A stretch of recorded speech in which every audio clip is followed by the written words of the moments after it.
Hello, everyone, and welcome again to another podcast of the Gaudium et Spes 22.com blog. I'd like to welcome back to the show today Dr. David Deane, who is not Canadian, but he works in Canada at the Atlantic School of Theology on the eastern part of Canada. But soon, what is the new job well, first, welcome, David. And what's your new job that you're going to Thank be you so much. starting I in will be, January? yeah, I'll be teaching at Newman Theological College in Edmonton, Alberta from January. Yes, I think that was mentioned the last time you were on, but it bears repeating. Those of you who are viewing can see two things. Number one, once again, those notebooks behind me. We are moving in about 8 days out of here.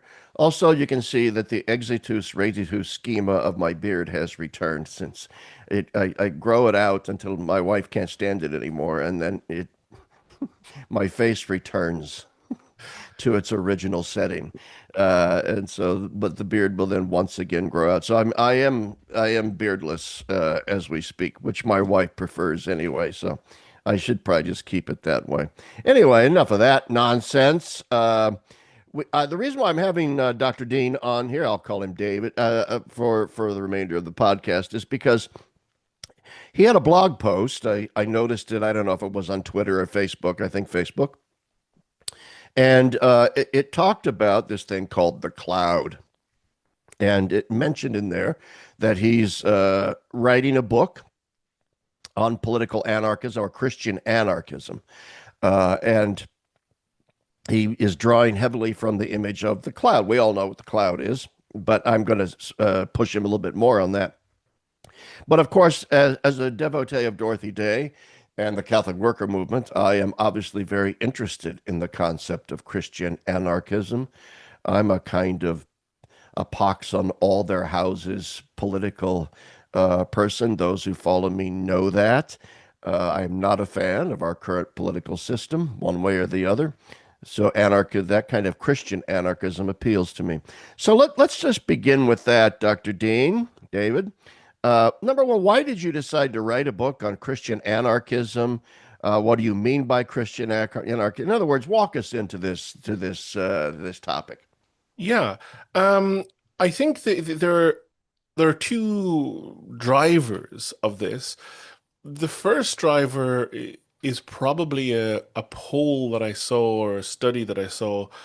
This is probably going back 7 or 8 years ago now, and I was looking at Catholic Republicans and Catholic Democrats in the United States, and it was showing that Catholic Democrats, where the Democratic Party disagreed with the church, they sided with the Democratic Party, and Catholic Republicans, where the Republican Party disagreed with the church, they sided with the Republican Party, and so the signifier Catholic did no work in Catholic Republican and Catholic Democrats. They were just Democrats and So Republicans. true. You know? And so this showed me that No, that stop the there. I don't mean to interrupt you, but you're talking about general trends. Obviously, there's going to be a pocket of people here and there for whom the qualifier Catholic will mean something. I want to be very clear to those listening so I don't get emails. You're talking about general polling trends.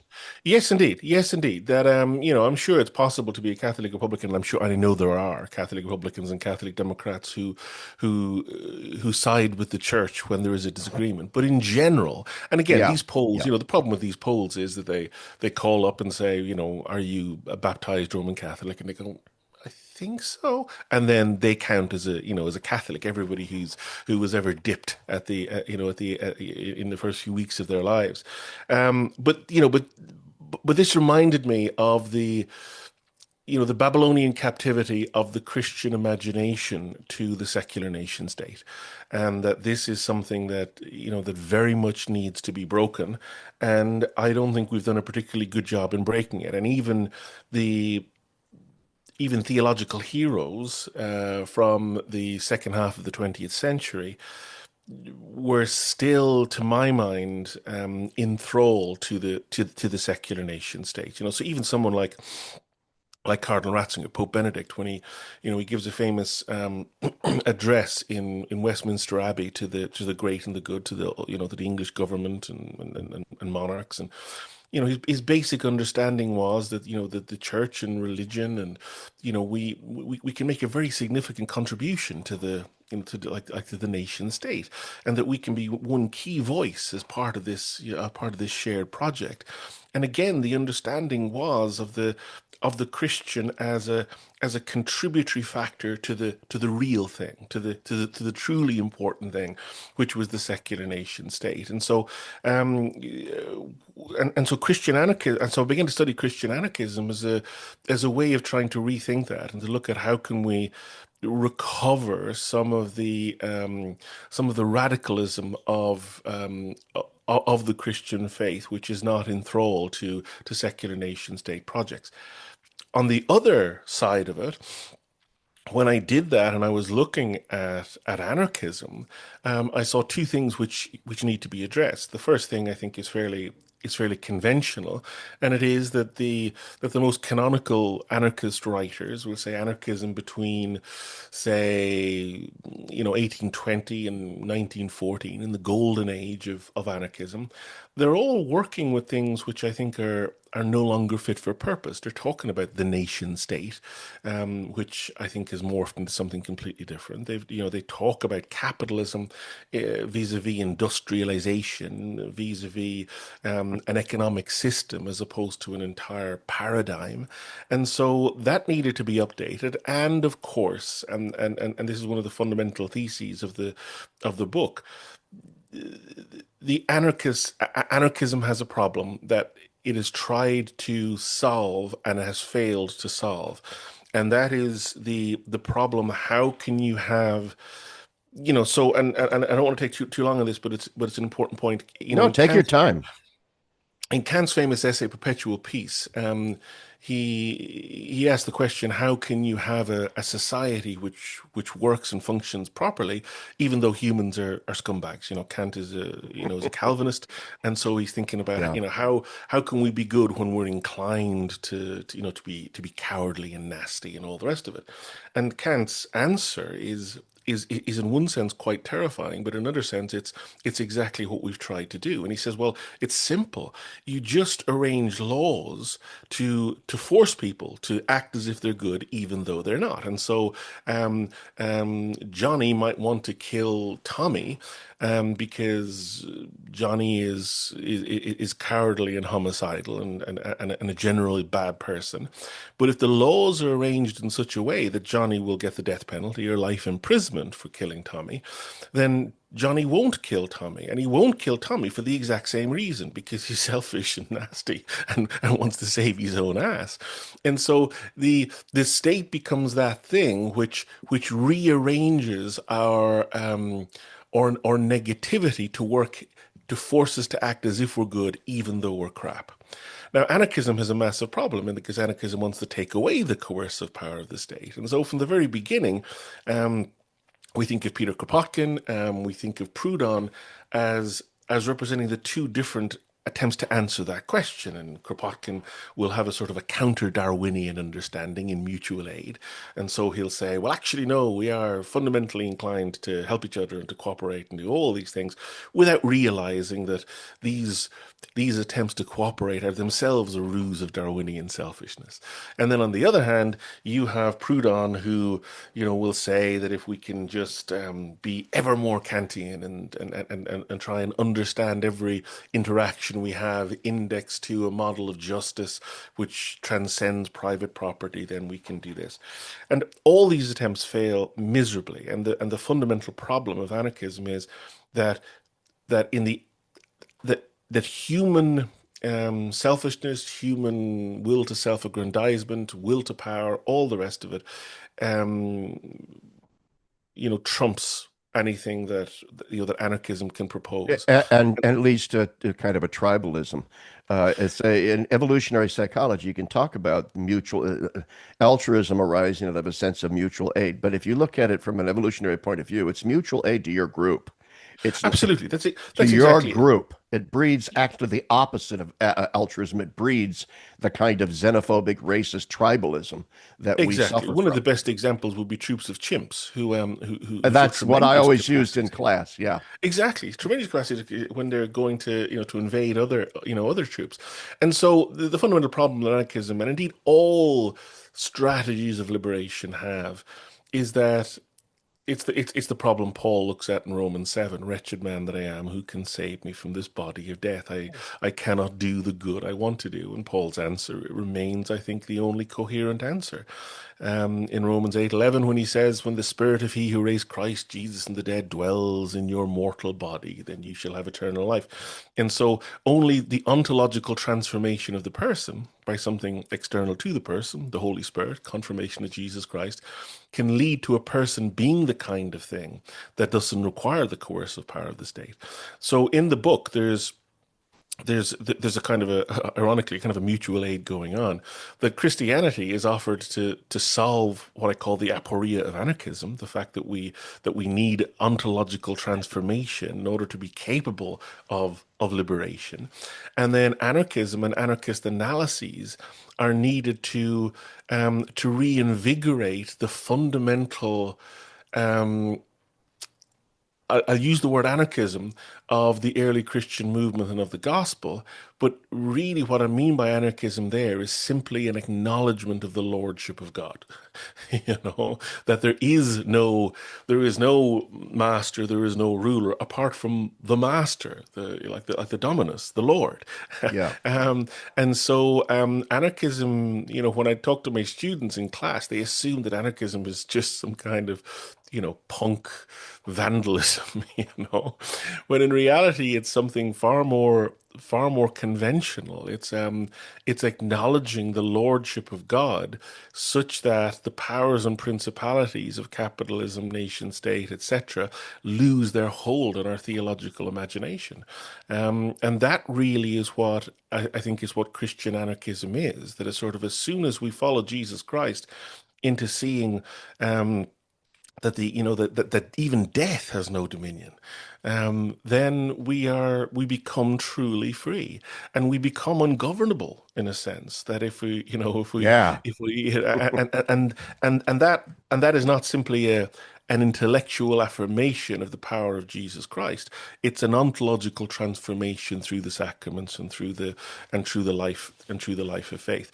So so that's essentially what the book is doing. It's using and engaging. In the first half, it looks at 21st century versions of anarchist critiques and shows that they still have potency, but then flags the fact that there is this ontological aporia where we need ontological transformation to be able to be liberated from the coercive power of the state.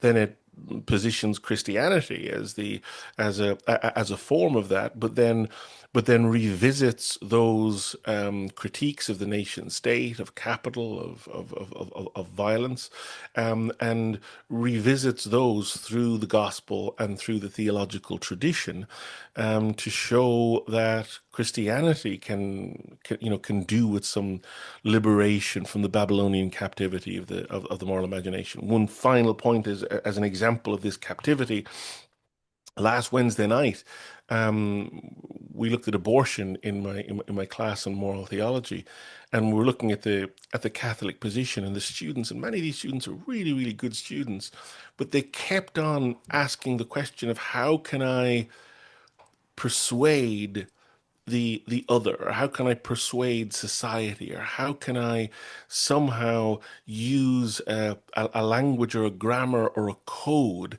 that will, within their language, within their rationality, which can somehow persuade them and gain control of the center of political power.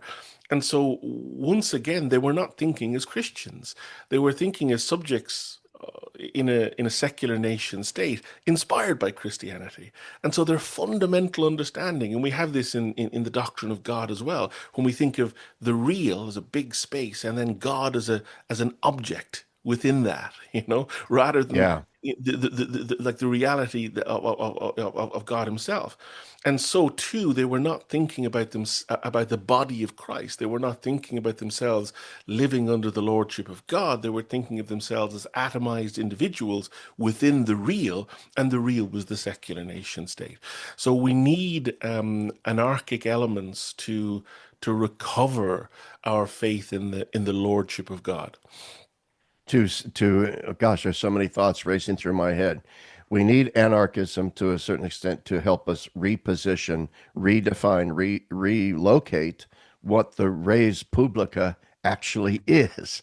That the public thing, as you said when you were talking about Ratzinger, the public thing isn't the cultural space opened up by the state for Yeah, in which this neutral, liberalism, in other words, yeah, the public thing, the public reality, that which is most real for the Christian has got to be God. Does your book, does your book deal at all? I'm always reminded of the fact that in the Old Testament in particular, what a deep ambivalence we get towards the concept of monarchy and nation state. I love the story of, Samuel and the Israelites are coming to him and saying, we need a king. And what it points out is the birthing of the nation state, even all those millennia ago, is directly related to warfare and violence. yeah, Because the reason why they want a king is that they want centralized government that can levy taxes, that can train a standing army, so that we can send the Philistines happily on their way, who yeah, are raiding them and so forth. But then Samuel says, God's not happy with this. He's going to give you a king, but very grudgingly so, because it yeah, means yeah, you've displaced him. And then the whole historical narrative of Israel, followed up then by the prophets, is this rise and fall of the monarchy, which coincides with the Babylonians, the Assyrians, and so forth, where it seems, according to the prophets at least, God is constantly trying to tell the Jewish people, don't reduce me to an ethnicity, don't reduce me to chariots and taxation and the power of a king. You don't understand what it means to have a descendant of David on the throne. And then that carries over into the New Testament. Anyway, so in other words, yeah. what I'm trying to point out is, as you well know, there's actually a biblical foundation in Revelation for this Jewish Christian distrust of centralized power as the most important aspect. Yeah, the one of the problematic texts for anarchists is, or for anyone inspired by Christian anarchism, is like is 1 Peter, where they're praying for the state and they're praying for for rulers. Um, but I think properly understood, this is another example of the core point that you're making, that the state at this time is persecuting them like they would know Yeah, people who've been tortured to death by the state, and they're still praying for it. They're still they're still hoping that God will work rightly in relation to it, because ultimately it doesn't matter. Now, what I mean by it doesn't matter is, today is garbage day, and we had people coming and taking away our garbage, and that's great. And these are vital people, and I love them. And I would love if they were infused by, Christian virtues, that they would, like do good things. That's fantastic. It matters. And the state also matters in the sense that it does important things. It builds hospitals and roadways, God bless you, and all those kind of things, but it's excuse but me. it's not the thing, and so we can definitely pray for it. But when it becomes a God instead of God, when it becomes an organizing principle, that's really, really problematic. And when we understand it as the path to liberation, and this Yeah. is the thing. So there's a sense in which, and we mentioned the last time I was talking to you and some folks on here. We mentioned Bernard Verkamp's book on the treatment of returning warriors in the Middle Ages, Hmm. and one of his core points is that early on in the early medieval context, the soldiers were considered heroic precisely because they allowed their souls to be brutalized to avoid a greater horror happening. And so, the basic understanding was that they were fighting in order to avoid greater evils occurring, but this fighting brutalized them to such an extent that they had to do massive amounts of penance before they could return to the Eucharist. I think that this is, essentially how we should see politicians. That it's a nasty business. It brutalizes the soul. It damages the people involved in it, but it's something which is necessary and has to be done. But the idea that I would be a citizen of Ireland, and that this would inform my moral imagination, such that citizens of other countries shouldn't be given health care if they're sick, or that I need to spend huge amounts of money in building up the defense of my country in order to kill vast amounts of people overseas. This kind of thing is grotesque, and so it is not that I would suggest that we need to do away with the state. We do need hospitals, and we do need roads, and we do need, governance of various kinds. And it would be good if these people were informed by virtue and by goodness, and that's a positive thing as well. But this is a fairly low level, important but low level activity, and when it becomes totemic, when it becomes a hold on our imagination, when it becomes a God alongside God, as we see in the examples you're giving in ancient Israel, then it becomes idolatrous, and then it becomes extremely problematic, and we need to wage war on that. And the the infusion of the current nation state with modes of thinking which are inherently anti-Christian, that reality is reduced to the measurable and the quantifiable, because only those things are admitted into public discourse as having reality, because we can all agree on them, this basic Kantian problem, the secular. And so therefore the price of admission is, in one sense, forgetting that you're a Christian. It's infusion with the principles of capitalism, which reduces, as Pope Leo said recently, which reduces persons to numbers. And once you reduce persons to numbers, you can mistreat them and abuse them and do all manner of things to them. So all these things are counter gods, are false gods. And Christian anarchism isn't no gods, no masters. It is no God but God, no Lord but God, which is a different kind of anarchism. And it's the only kind of anarchism that can work, because it holds out hope for the ontological transformation of persons, so that we can be in ways that don't require coercive governance. Well, this is very strikingly similar to the vision of Dorothy Day, and people say, "Well, she's an anarchist? What is she, Antifa? She doesn't believe in any government at all." And the answer is no. She Yeah. believes very much in the concept of governance, and that you have to have some form of governmental regulations, and like you said, building bridges and hospitals and schools and all that kind of thing. But what she opposed was the leviathan of the modern nation state and the idolatry of the modern nation state, and that's what she called anarchism. And so I sense that in you. I'm also, oh gosh, there's just so many questions here. No, let's start with this.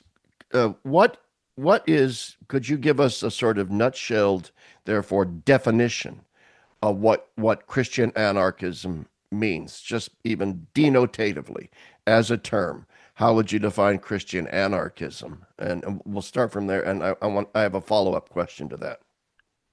I think that's a difficult question. If I I figured was it off would be.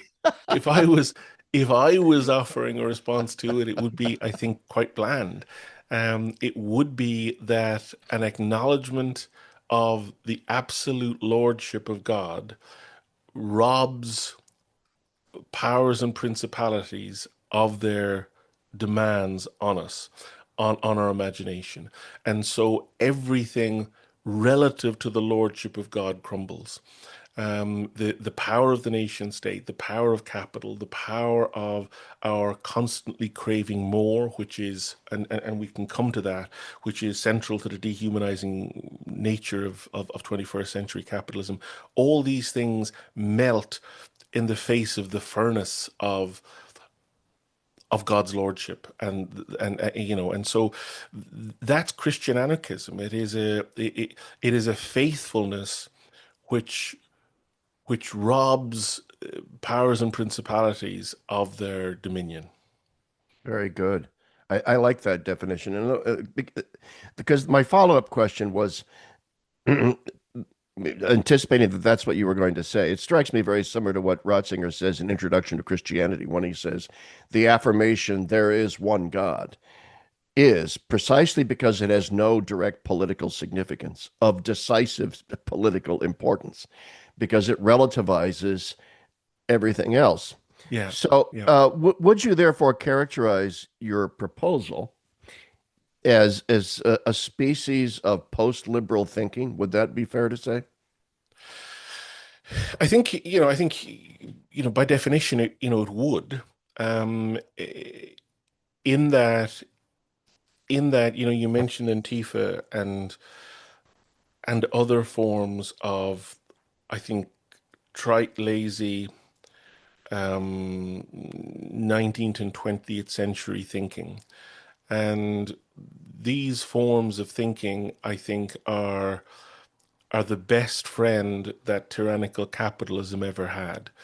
Um, this is the genius of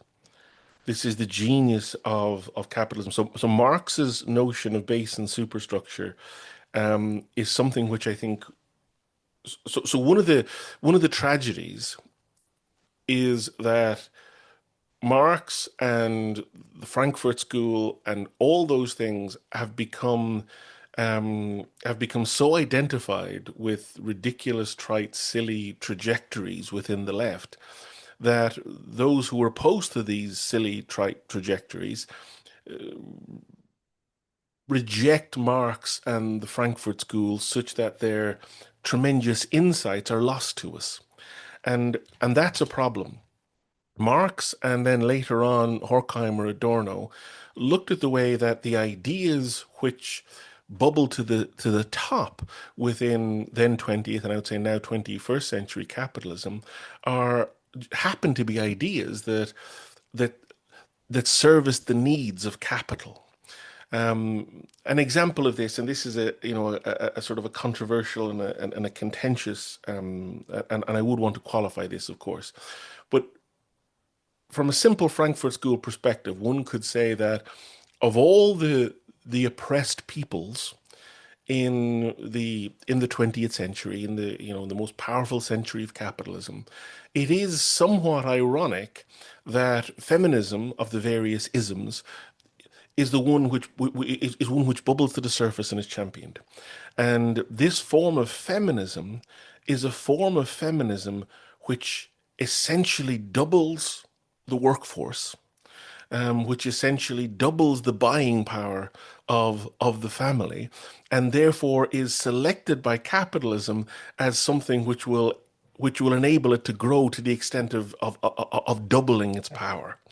You know, now this is I would say no coincidence. It's no coincidence that the ideas and the values that bubble up tend to be in the service of capitalism. And an example of this, which again is these things are too common to be simply happenstance. So if you look at the plight of of African Americans at the time that Dr. Martin Luther King Jr. was assassinated, what you will see is a whole host of metrics the which show the oppression of African Americans relative to the white population. So you will see things like home ownership rates are far, far lower.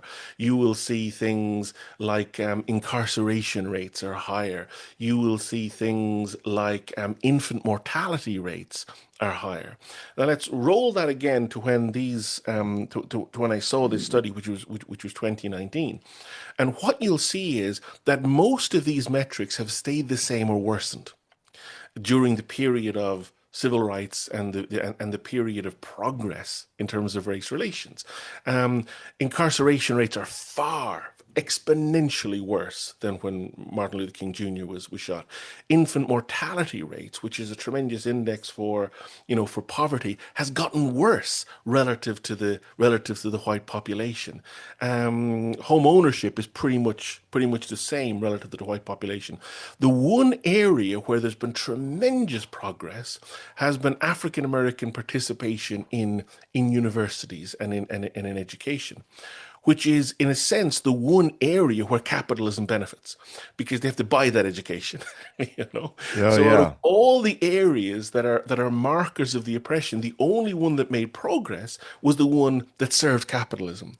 And so while we celebrate the tremendous progress in race relations since the 60s, it's largely bogus and simply been and is simply a fugazi produced by capitalism, which is governed it. So the point I would make here is that what we call liberalism, what we call progressive liberalism in many ways, is itself fueled by the apparatus of capitalism. My kids are, they're good, bright kids, and so they have a scholarship to a private school, a private Catholic school.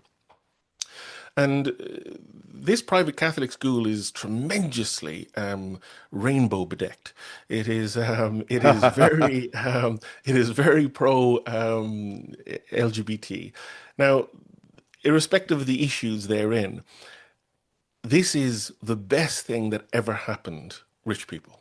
You know, because rich people can keep their wealth, do absolutely nothing to change society, stick a little rainbow flag on, and not just not do anything else, but feel morally superior to everyone else. They can hate the working class and see the working class as odious and horrible because they're not progressive enough on these areas. And so when we see something like the Pride movement, we're seeing something, and under liberalism, we're seeing something that the logic of base and superstructure that we have in Marx, that we have in the Frankfurt School, would say is a product of capitalism. Zizek will talk about this at all the time with fair trade coffee, or the Frankfurt School. The Frankfurt School had a really interesting, like problem, and that was, how come revolution hasn't happened? The working class are still being oppressed, and here we are now in the 40s and the 50s and the 60s, and they're not rising up. They're not rising up in the streets, and Europe has not seen the dominoes fall across the West. What's gone wrong? And some of them, start to suggest, well, we have developed a form of culture in which people can rebel. Young men in particular can rebel by listening to music really loud, by getting mohawk haircuts, by getting massive amounts of piercing, by raging against the machine. And they are buying the records, they're buying the haircuts, they're Yeah. buying the piercings. And so capitalism gives us the means of resistance against I'll society. interrupt you there to highlight that. I always joke around with people. I mean, I'm 67, so I grew up in the hippie generation. And, down with anyone over 30, down with government, up with love Yeah, and flower power. And, yeah, and in other words, they pretended to be nonconformists, and yet they all bought the same records. They all wore the same bell-bottom pants. They all wore the same tie-dyed shirts. They all wanted to look like the Grateful Dead, yeah, yeah, or, yeah, yeah. or the Rolling Stones, okay, or the Beatles. There was this.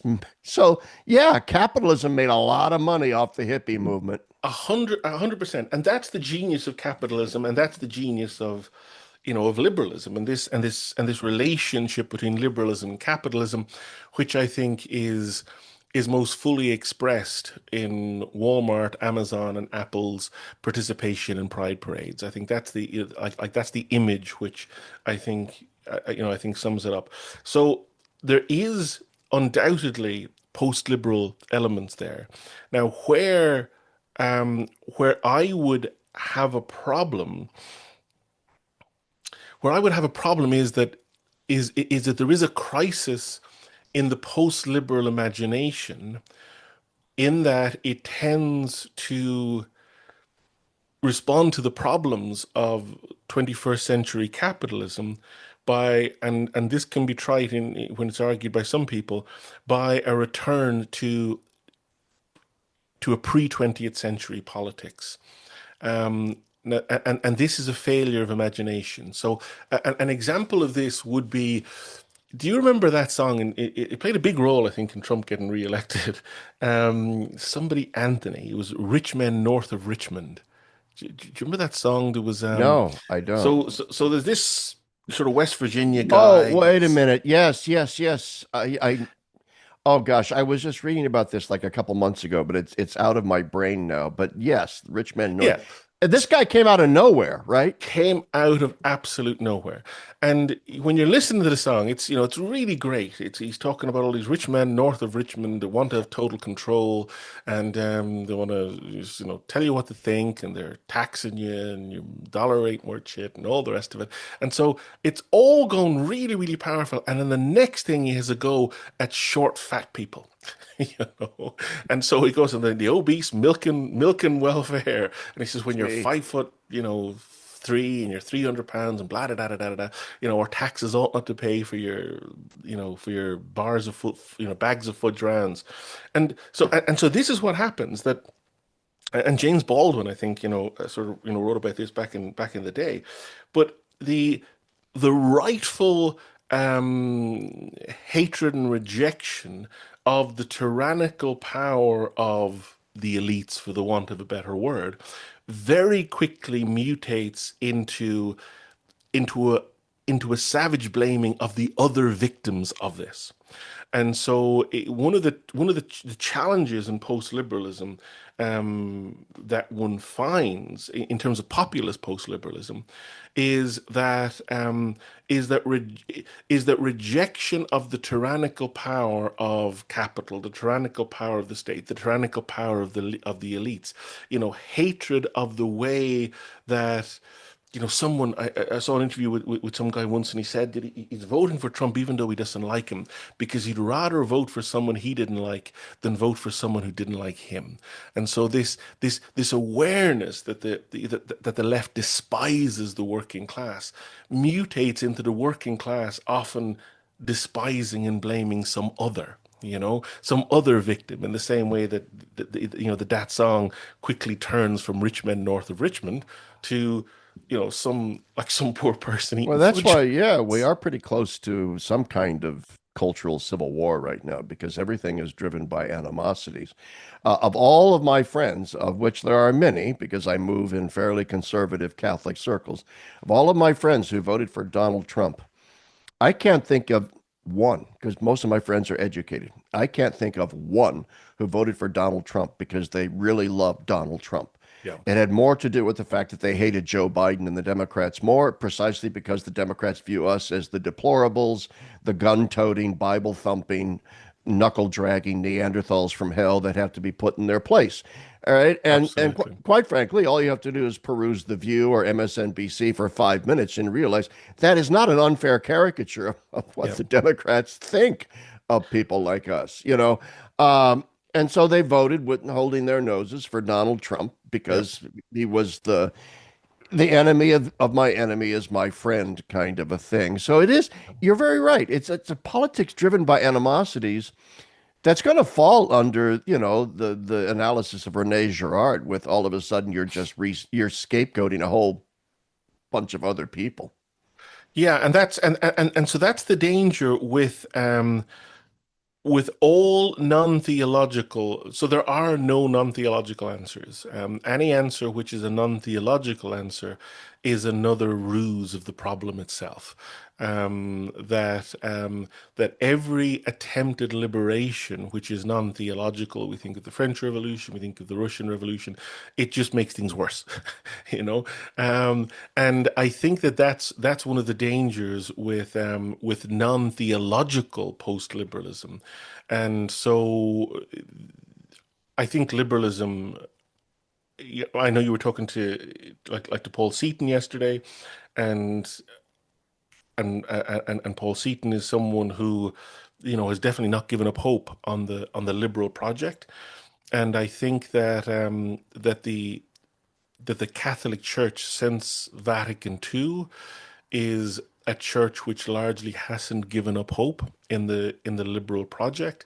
And I even include Cardinal Ratzinger, I do too. later Pope Benedict in that. And I think that's only tolerable if if what the state is something that we can imagine in the 19th century. I think it requires us not seeing capitalism for what it is in the 21st century. Um, and I think we do need a development within Catholic social teaching, which really engages what's happening in the 21st century, rather than revisiting and pretending that things are the way they were in the 20th century. This is so fascinating. I want to dilate for a bit on the what you said about just the church still holding to some hope in the liberal project in many many ways. As Ratzinger pointed out, the Second Vatican Council as a whole, in general, was the church finally getting around to addressing the French Revolution. All right, after a couple hundred years, it was the church finally standing up and saying, "Okay, modern enlightenment, modern secularity proposes XYZ. And now we just need to counter propose something deeper and richer, but without necessarily repudiating the fundamental constituent assumptions of XYZ." And I see this as one of the fundamental problems of the post Vatican II project and the post Vatican II papacies, right up now into Pope Leo. There is this. There, people see it as, oh, it's all globalist, George Soros. No, it's not. Oh, it's the reduction of the Catholic Church to an NGO. No, it's not. They're far more profound than that. But it is, nevertheless, a softness with regard to leveling any critique, really, of the fundamental foundational principles of Western. The closest you got was maybe John Paul and Benedict criticizing the new European Constitution for not mentioning Christianity. Yeah. And being a little bit, but the whole language of John Paul II, his constant references to human rights. I know my friend Tracy Rowland, the Australian theologian, in her book has on Vatican II, was critical somewhat of all of this human rights language because it plays into that. So, on the one hand, I reject that modern popes are globalist, George Soros types, but I also believe that there is a profound effort on the part of the Vatican to try and salvage the liberal project. And I and I think this is misguided. Anyway, go ahead. Yeah, I would agree. I would agree 100%. And I think it stems from, and I don't know if it's possible in the show notes, but linking to that presentation, a beautiful typical Pope Benedict presentation in Westminster Abbey, I think could be, interesting. And because it's an example of this, as I would suggest that maybe Gaudium et Spes is that. So there's a sense that what like, that Benedict is suggesting something that is true to an extent, but if we don't see the nuance, we really get into trouble.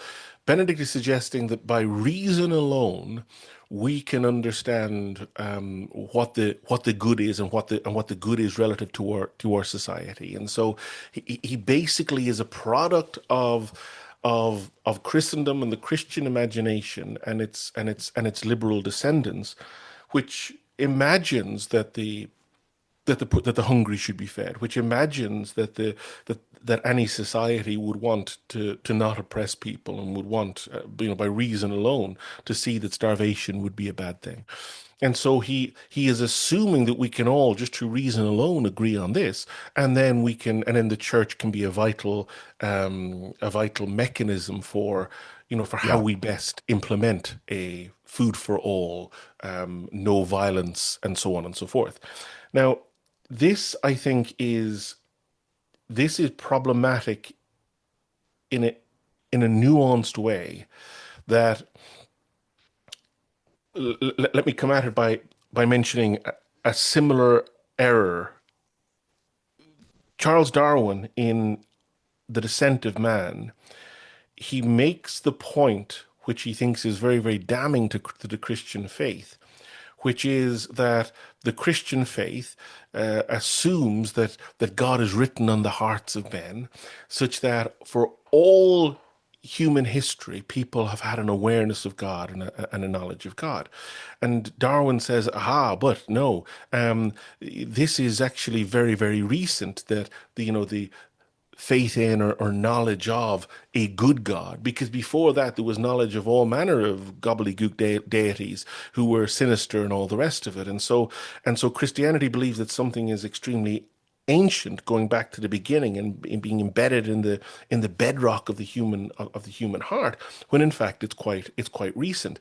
But what Darwin doesn't appreciate is the fact that Aquinas and others are not saying that a fully formed knowledge of the Trinity is embedded in the hearts of people Yeah. from day one. That of course these gobbledygook demons and deities are going to be the image we have, and then we need sacred doctrine, and we need revelation in Jesus Christ, the incarnation, to help clarify that for us. Augustine, in contrast, is really, really good on this when he says that the virtues of the pagans are just gilded vices, that they're not necessarily virtues at all. And so what the church, I think, is failing to see is that this is is the hazy model of the good that is understandable via reason alone, is not the good as revealed in Jesus Christ. And and small differences are actually the differences between a child sacrificing Moloch deity and the Trinity, you know. And so, and I think I think we fail to see that. We fail to see that. We fail to see that good desires, when they're distorted because they're not buffered up by the Holy Spirit, when they fall foul of concupiscence, fall into horrors.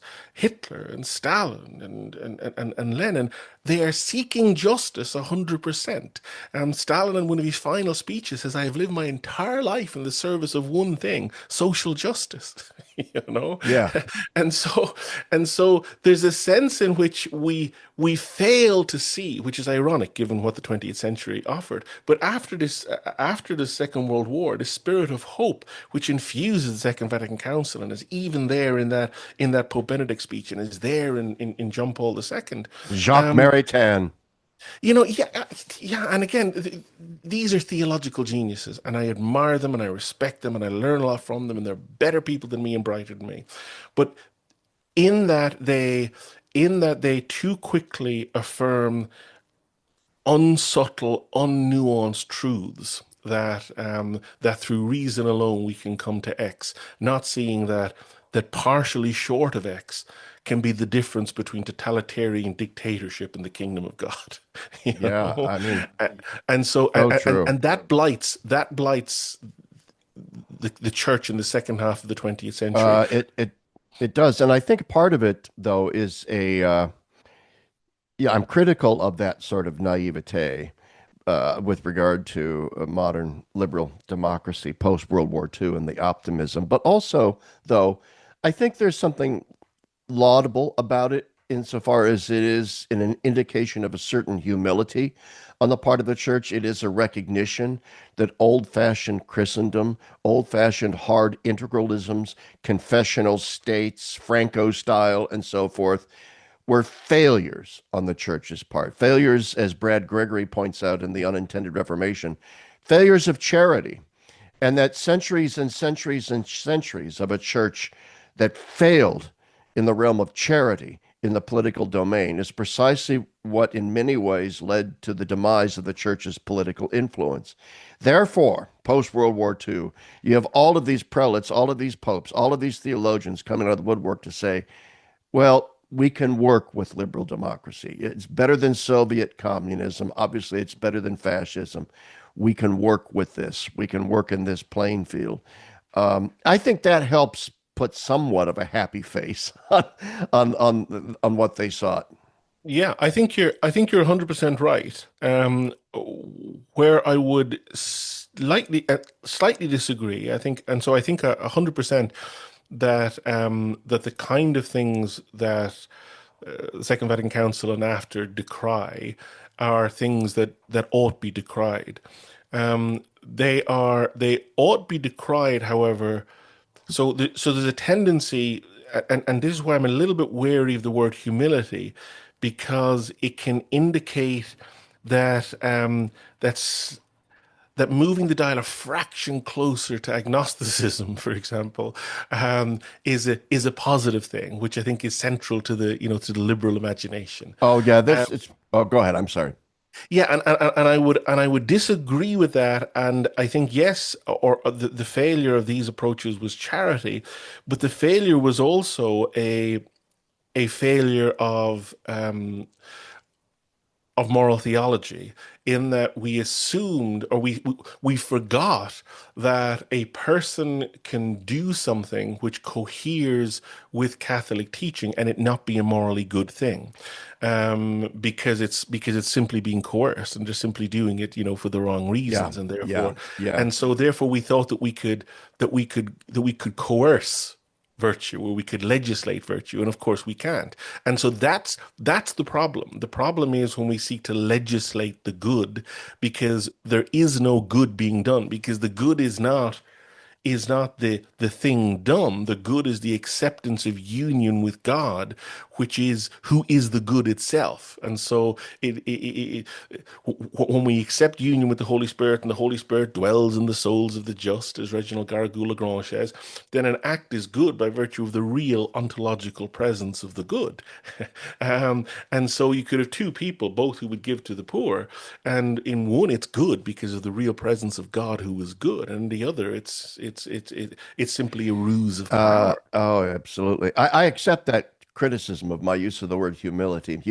That's the wrong term to use, that the church adopted a sense of humility. It's more a sense, I think, of the church having a self-awareness of her own limitations at that moment intellectually. In other words, you mentioned the reform of moral theology, and even Ratzinger has pointed this out. He goes, the response to modernism in the Catholic Church was the syllabus of errors. And he Yeah, goes, obviously, that is a flawed response. He goes, but it's the best the church could do at that time, he said, because they didn't really have the intellectual development or resources to directly counteract what the modernists were saying. So the Pope's reaction was, well, let's just suppress this. yeah, Likewise, I think there was an awareness on the part of the church post World War II and going into the Vatican. The council called for a renewal of moral theology. When I studied under Germain Grisey, he was constantly referencing the fact that Vatican II wanted a reform of moral theology. And I think it's because the church recognized we don't really have the resources right now to put together a positive social, socio-political, economic proposal of some kind yeah. as a viable alternative to what liberal democracy is setting before us. Anyway, that would be my take on. Yeah, absolutely, absolutely. The only thing. So one of the things that students constantly say,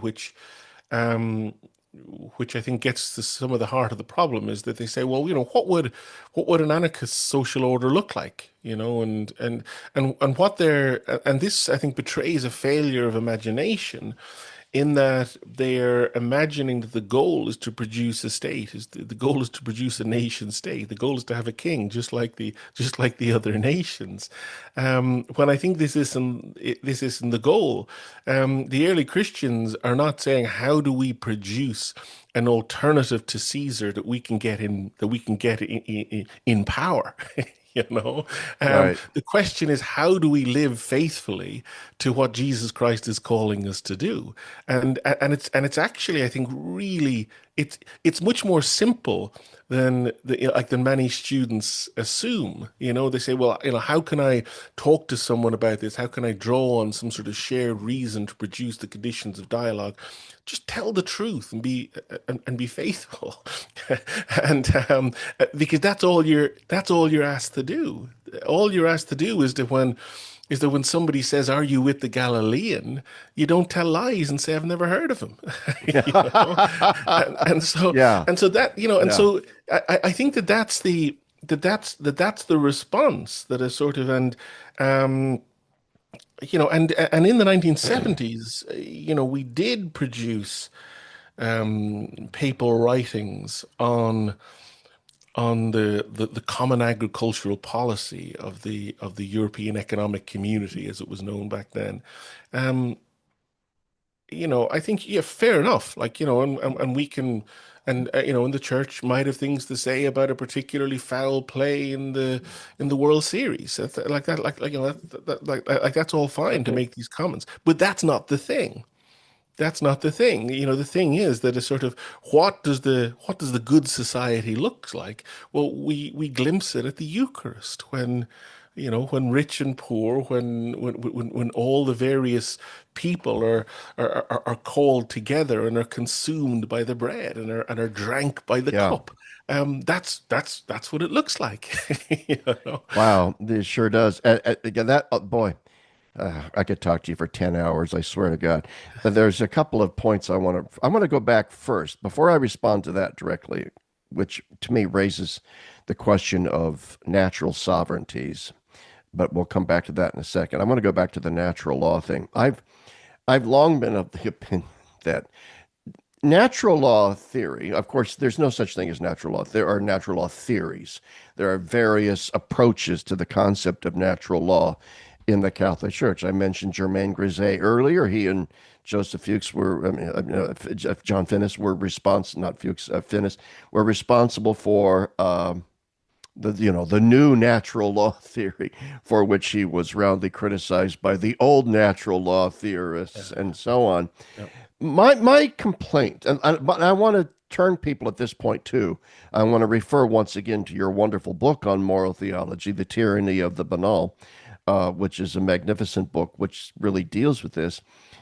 When I was on Bishop Barron's show, I don't think he completely bought into this, but I offered criticism of natural law theory, which is being proposed as some sort of neutral language that we can then use to dialogue with more secular, non believing people is precisely what natural law theory cannot do. Mm. Because natural law presumes the recognition of a creator and of a Yeah. very specific kind of a creator, a Christian concept of the creator, that one has to recognize the patterns of the divine mind in our nature. Then, secondarily, you have to recognize ontologically that these various teleologies are normative. Okay. And that's precisely what a utilitarian, pragmatist, secularist, whatever, that's precisely Yeah. what they're going to reject, Yeah. that biology is destiny or that teleologies are destiny. So it seems to me that the great value of your book on moral theology, and I think we need to return to this, is that we've lost the natural law theory is true as far as it goes, but it needs to be much more expanded and informed by the very specifics of the Christian evangel. That's my point of view. Yeah, I would, I couldn't agree more. One of the things we often forget, and Thomas Aquinas is, of course, a massive hero of mine. But one of the things that we forget is that the medieval world, and indeed the world after the 8th century, the Christian world is a shrinking world.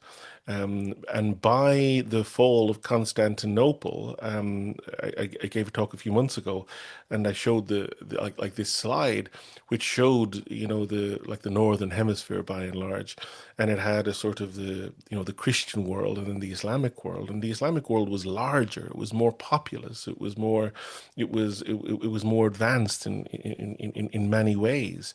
And there's this constant sense of threat and an awareness that Islam is eating in to Christianity, whether that's in Spain or in Sicily or in other places at the time. And so one of the subtexts of the Summa is Aquinas trying to appeal to things which would either A, convince Muslims, or B, convince Christians who were in the process of being convinced by Muslims. And so he is appealing to universal norms. He's using Aristotle perhaps more than he would, elsewhere, and he's doing so in an apologetic key. And the genius and the triumph of Aquinas is that this then directs the entire future trajectory of theology, which which takes that as a starting point, and so takes a particular approach which is designed to appeal to certain others as the norm. And when we do that, we get into massive trouble. A far more egregious example, of course, is Schleiermacher's speeches to Christianity's cultured despisers. Yeah, yeah, And so that leads to massive problems as well. And so that's so he is overestimating the commonalities that can be produced by appeals to nature, for a specific purpose. But he himself is very much aware that that while there are certain things that can be known, for example, the reality of God, we can't know the Trinity. And knowing the reality of God without knowing the Trinity is the same as knowing um, a God that demands child sacrifice and the God of love revealed in Jesus Christ. These are two radically different things. And so there's only so much that we can glean from natural law. And it should be a comfort to us, and it should be something that we can invoke. But but very, very, very carefully, and certainly with great humility, that unless it's pollinated by the revelation of God in Jesus Christ that we participate in through the procession of the Holy Spirit, we're going to get it slightly wrong, and getting it slightly wrong is the difference between the justice of Jesus Christ and the justice of Stalin. Like it's absolutely. radically different. I mean, just take one example, the death penalty, capital punishment. There are scriptural verses that seem to justify it. The church teachings over many millennia have said, yeah, you can do capital punishment, but now it's come under a controversial cloud because beginning with Pope John Paul II, on through Benedict, on through Francis, now with Leo, it would seem as if the church has changed her teaching with regard to the death penalty. And that opens up questions of development of doctrine or contradiction or what the hell's going on here. So, but I don't want to address all that. To me, that's irrelevant uh, to what I want to say right now, which is one small little fact that cuts through all the BS of the various arguments is hanging on the wall behind you, which is one of the central images of our faith is the crucifix, Mhm. which, among other things, at the very least, at the heart and soul of our faith, is a symbol of an unjust execution at the hand of the state. All right. Mhm. So, at the very beginnings of the Christian faith, we have this iconic symbolism of the absolute barbaric execution of the most innocent human being who has ever lived, the most Mhm. unjust death ever imposed. But then, of course, all the defenders of the death penalty are going to come out with 1,000 paper cuts of caveats as to what that really means. But to me, this is my point, though, about how our moral theology has ceased in many ways to be informed by simply the central iconic elements of Trinitarian Christological faith. One of which is I mean, I say this often to people. It's like, well, all I know is this: our faith got started by a man that was unjustly executed by Roman Yeah. authority. All right, and that to Yeah. me is right there. Anyway, go ahead. Yeah. No, I agree 100% that as soon as we talk about um so we talk about nature, and that's one thing. But then we talk about culture and cultural artifacts. So, for example, if we talk about the state, or even if we talk about the death penalty as something that occurs within culture, we're talking about something that evolves and changes massively. And so you can't simply be quote unquote consistent in relation to the state, because that's like being consistent in relation to this bottle cap when this bottle cap changes into the phone. It evolves so much that a consistent position is going to evolve. And so this is why, core doctrine or core aspects of human nature, so doctrine of the Trinity, theology of human sexuality, these are fundamental things that will never change. But approaches to so an example of this might be, and this is a very, very dangerous example, but might be the fact that slavery becomes, it signifies a very, very different thing. That, when Aquinas is thinking about something like slavery, he's largely thinking about two forms. He's thinking about, on the one hand, the kind of slavery, and I know that I'm using that term in an iffy way, that we have after the Second World War, where German soldiers are used for the rebuilding of Germany and Holland and other places, and they don't get paid a huge amount, but they do get, and they have no choice; they have to do it. So this is a kind of one of the main forms of slavery that Aquinas would have been familiar with. That after military action, the losing side were enslaved, and then the other form would be that a sort of someone is destitute, someone is going to starve to death, and they would sell themselves into slavery in order to find a way out of that. Now, this is obviously, it would be idiotic to suggest that this isn't qualitatively distinct from race-based chattel slavery in the Yeah. in the 19th century. Like these are two radically different things. And so it's not that the church, in a sense, changes its position. It's that it has a particular position in relation to human dignity, which, being applied consistently, will reflect on these two opposite things, or these two very different things in a very different way. And I think the same is true of the death penalty. That when you look at the death penalty, and again, it's bizarre, and I certainly wouldn't think about the death penalty in this way. But so many of the medievals think about it, that if that it is a refusal to give up on a person by virtue of the fact that that having the flames hovering over them gives them an opportunity to repent and reconcile with God, and even on the pyre, these things are possible. This is radically different than a secular state annihilating a secular subject, and therefore foreclosing on the possibility of ontological transformation and reconciliation. So Yeah. so I think that a sort of, we wouldn't, like, the point you're making, I think, is that, is the key point, that as long as our theology begins with that icon, and our moral theology works from these fundamental principles about how the human person relates to the triune life and participates in the triune life, then it will respond to a constantly evolving social order in meaningful ways. The caveat there being the theology of God and theology of fundamental human nature doesn't change, because human nature and God don't change. Um, and Yeah. so I think that that's the way to proceed. And the danger of moral theology, or sorry, of natural theology, in a naive form, is that it assumes that things that were said about Christian princes are things that could be said about secular nation states or totalitarian dictatorships, which Yeah. is which is absurd. And just so to forestall, by the way, I think that was a brilliant analysis of the slavery thing and the death penalty and what we're dealing with here. But to forestall people that are going to now email me with, like, how dare you, oppose the death penalty? uh, you know, I'm not weighing in on that. I'm going to let the church adjudicate this. Okay, that's her job. All I know is simply my own disposition as a theologian is I'm going to appeal to this central iconic symbol of our faith, which is the crucifixion, and I'm going to use it as an argument against capital punishment. I'll let others decide about how it all fits in development of doctrine and all that, and I'm not here to adjudicate that. But before we end this, I would love to place you in conversation with my very dear friend David C. Schindler.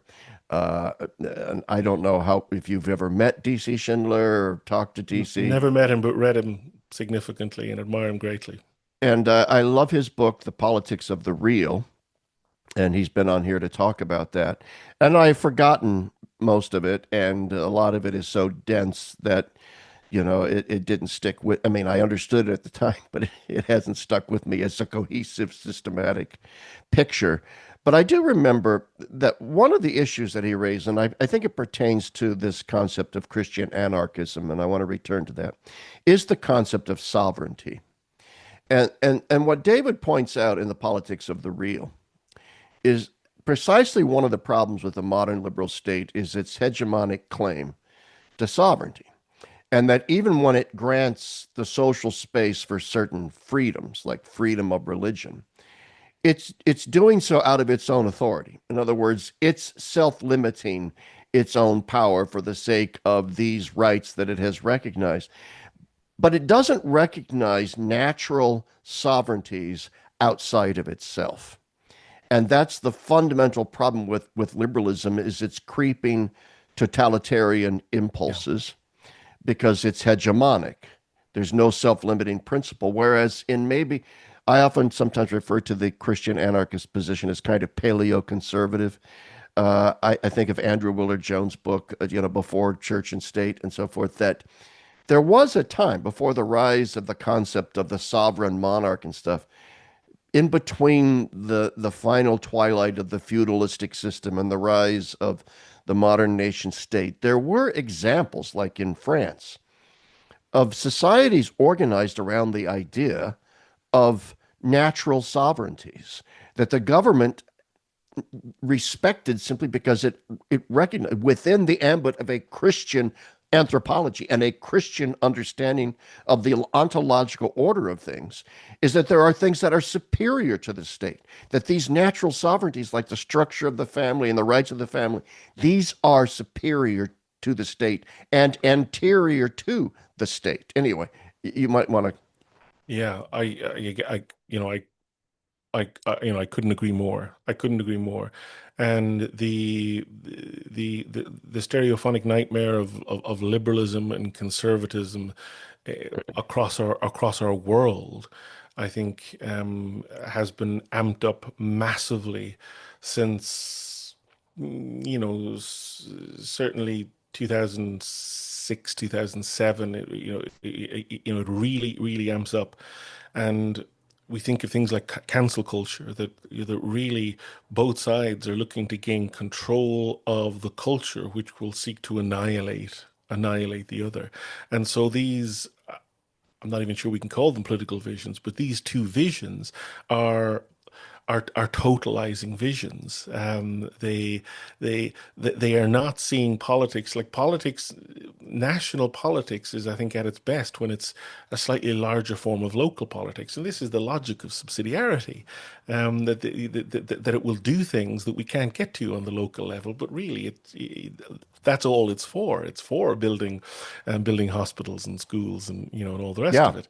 And it has become ever more totalizing, and I think this is amplified significantly in the last 20 years, and that's one of the reasons why we need a reinvigoration of Christian anarchism, not to offer an alternative, but simply to loosen the totemic power that these things have yeah, on us.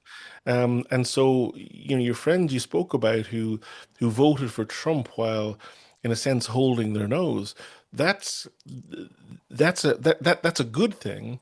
But I'm worried as more and more people begin to see the nation state in a quote unquote good form as the way of bringing about the good, and it simply can't do that because there's no ontological good there. you know yeah, so definitely I think I think certainly this like this notion of natural sovereignties, but you can only have that with a coherent with a coherent acknowledgement of the lordship of right. God, whereas one nation under God, or in various forms of monarchy, which you acknowledge that the goal of the monarch is to as in the coronation of Queen Elizabeth II, is to defend widows and orphans, and so she is given the right by the church to implement these things. And one of the things that I talk about is the way that there is an alternative set of values and principles in the cloud that nation states and corporations seek to implement and superimpose on our social order. And this is exactly as Schindler says, it's totalizing and annihilates natural right sovereignties, which cannot be foreclosed upon.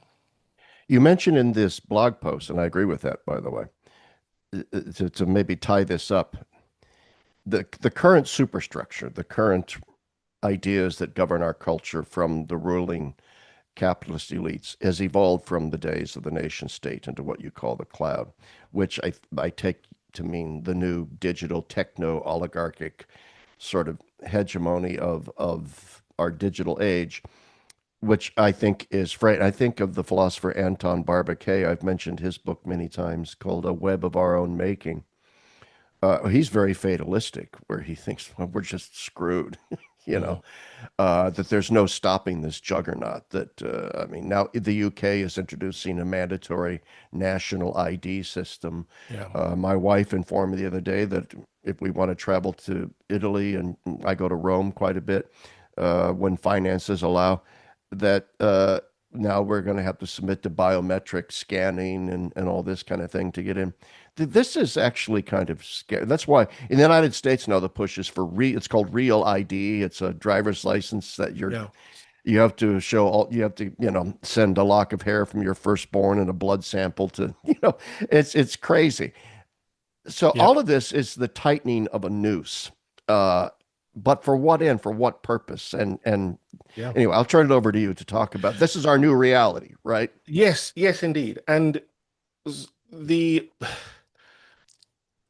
seeing a problem and getting the solution slightly wrong is is really problematic. And we think of, the French Revolution, there is a problem. The Russian Revolution, there is a problem, but the solution gets it slightly wrong and leads to significant things. And I mention that because the reemergence of nationalism, which is something that I'm ontologically allergic to, does get something right. It identifies something of a problem. And this problem, I think, is something that that language of the cloud speaks to.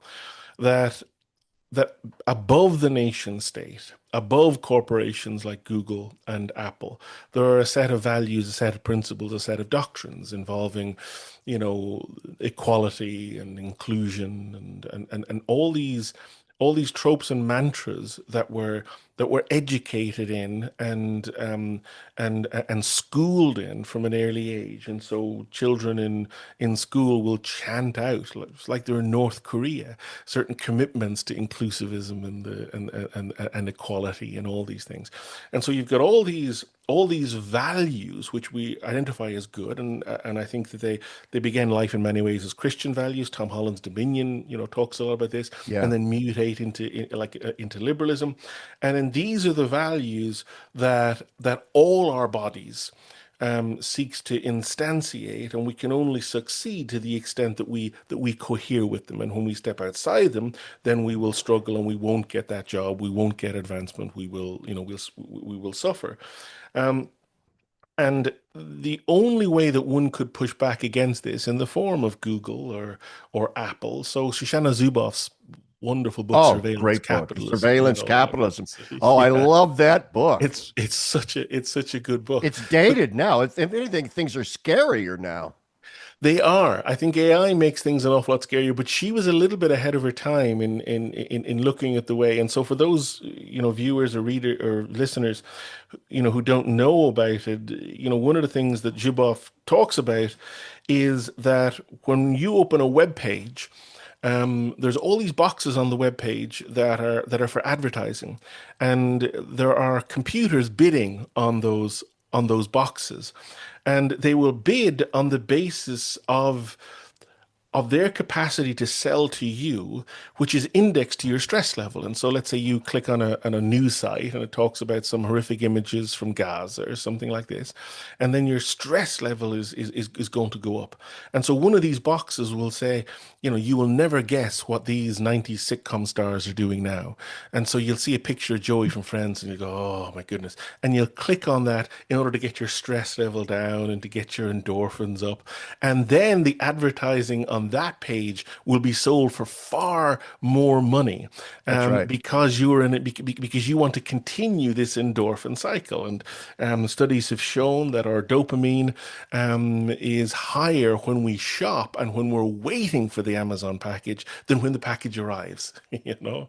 And so all this is manipulating us, elevating our stress levels, creating a thirst for dopamine, and then selling advertising in the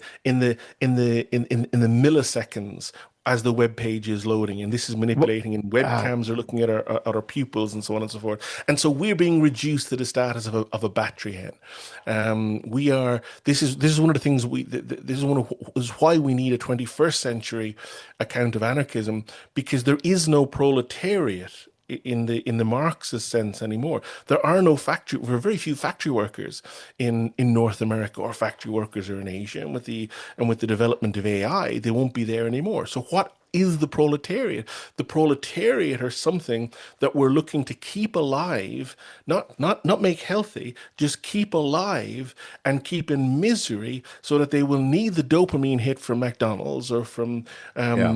buying pornography online, or from buying trash on Amazon, in order to keep the capitalist system going. And so they're being maintained as battery hens, you know? And this is what gives the lie to the idea that the internet and social media represents a kind of new form of citizen journalism or citizen, but because all of that is so easily manipulated, as we saw during the COVID era as well, government forcing Facebook and Twitter and stuff to censor this or call that disinformation, and it's out. So, but if anything, I think what you have said is is understated.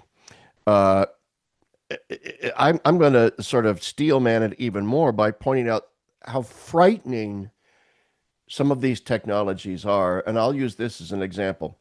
I'll use myself as an example. Since was 40 years old, I have been on, as many millions of people are, a statin drug for high cholesterol, version of Lipitor, and for years and years and years.